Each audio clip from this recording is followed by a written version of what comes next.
right, let's dive right into this. Have you ever looked at a perfectly formatted standard academic paper and thought, man, you could use this format to pitch literally anything? Well, today's explainer takes that exact idea to the absolute limit.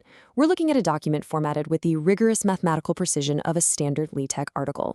We're talking the exact same layout physicists use every single day. But the subject matter? It is the ultimate science fiction premise, presented as a very real, incredibly serious feasibility report. We are talking about a literal blueprint for controlling time and manipulating gravity, complete with all the complex algorithms, schemas, and equations you'd need to actually back it up. And nestled right there in the abstract of this document, sitting casually among standard academic formatting tags, we find this absolute jaw-dropper of an objective: to obtain information from the future. I mean, no way, right? But the thing is, it doesn't present this as some fantasy. It frames it as a pure technical hurdle, something to be systematically cleared through theoretical physics. It really forces us to shift our mindset. We aren't reading a sci-fi novel here. We are examining a proposed technical pathway. It's packed with detailed mathematical formulas and complex schemas, aiming for something that completely breaks our current understanding of reality. So, here is our roadmap for today's explainer. 1.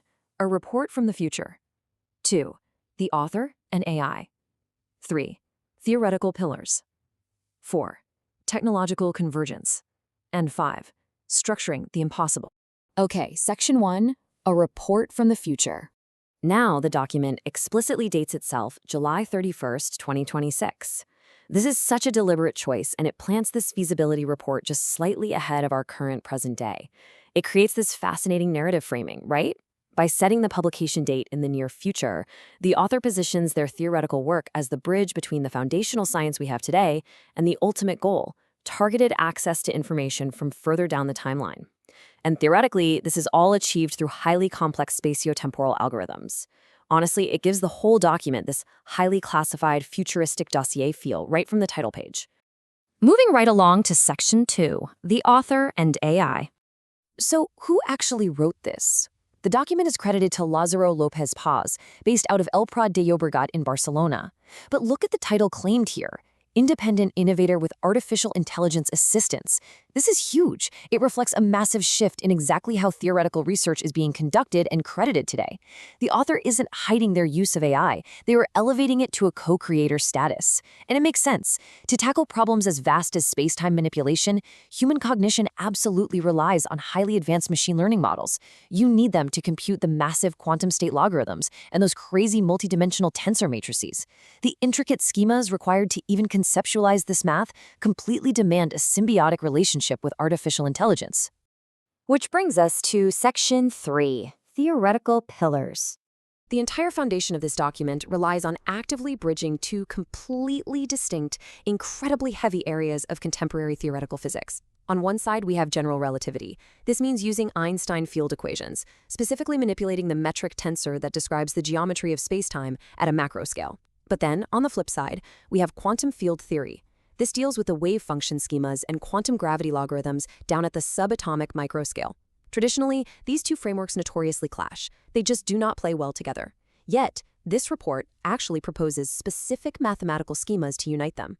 It uses incredibly complex algorithms to try and resolve the glaring incompatibilities between the smooth geometry of macrogravity and the discrete logarithmic energy states of the quantum microscale. Let's look at section 4, technological convergence. The core argument here is that you absolutely cannot build a time machine or a gravity drive just by mastering one single type of physics. The linchpin of this entire feasibility report is this idea of technological convergence. And look, this isn't just some corporate buzzword. It is an overarching algorithmic framework that mathematically binds entirely distinct, cutting-edge scientific fields together. The theory relies on a fully integrated formula, where the outputs of one scientific discipline directly feed the input parameters of another. It creates this cascading effect that is mathematically necessary to manipulate the fundamental forces of the universe. To actually achieve this, 5 distinct fields have to converge mathematically. First, artificial intelligence and quantum mechanics provide the computational and theoretical baseline. They are crunching the probabilities.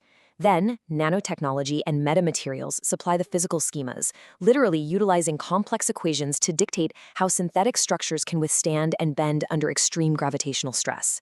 And then, this is wild, biology and vibration are integrated straight into the algorithm. Vibration formulas are used to calculate the exact resonant frequencies needed to manipulate quantum states, while biological schemas are mapped out to ensure human operators could actually survive these massive temporal and gravitational shifts without cellular disruption. It is a completely holistic, mathematically unified assault on the laws of physics. Finally, Section 5, Structuring the Impossible.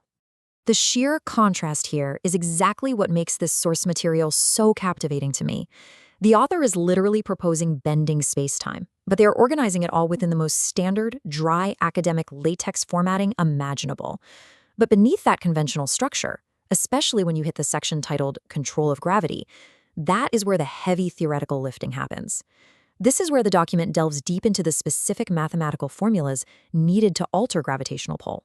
It spells out the energy momentum tensors and the precise logarithmic calculations required to theoretically generate a localized gravitational field.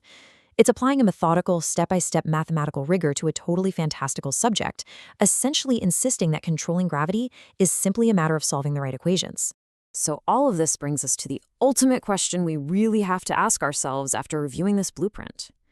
When we consider this 2026 feasibility report, with its AI-assisted algorithms and its highly structured mathematical convergence of biology, quantum mechanics, and metamaterials, are we actually looking at the key to mastering spacetime?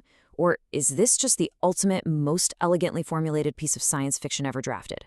Because honestly, as our own technology accelerates, the line between a wild academic hypothesis and an impossible reality is getting thinner every single day. Definitely something to think about the next time you skim through a seemingly standard technical report, right?